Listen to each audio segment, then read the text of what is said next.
ఒకసారి మూత తీసి చూద్దాం. ఇంకొక 3 మినిట్స్ 5 మినిట్స్ పట్టుద్ది. ఉడికిపోయిందేమో చూద్దాం ఫ్రెండ్స్. మంచి స్మెల్ వచ్చేస్తుంది, మెత్తగా ఉడికిపోయింది. ఇప్పుడు కారం వేసేసుకుంటే కర్రీ తయారైపోయింది, రెడీ అయిపోయిందంటే. ఈ కారం నేను ఇంట్లో కొబ్బరి, తెల్లగడ్డ, ఎండుమిరగాయలు వేసి మిక్సీకి వేస్తాను ఫ్రెండ్స్. ఈ కొబ్బరి కారం అంటారు.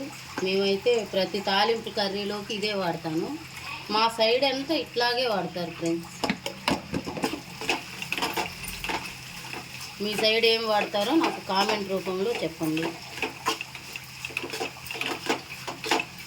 కర్రీ బాగా ఉడికింది, మంచి స్మెల్ వచ్చేస్తుంది, బాగా కనిపిస్తుంది నీట్గా. ఇట్లా చేసుకుంటే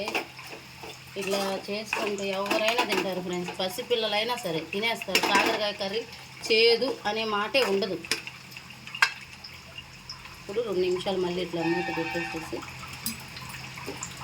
కూల్ అయినాక తీసేసేసి స్టవ్ ఆఫ్ చేసేసి వేరే బౌల్లోకి తీసుకుంటే అయిపోయినట్టు. ఈ వీడియో కనుక మీకు నచ్చినట్లయితే ప్లీజ్ లైక్, షేర్, సబ్స్క్రైబ్. మీరు కూడా ఇలానే ట్రై చేసి హ్యాపీగా తయారు చేసుకోండి కాకరకాయ కర్రీ.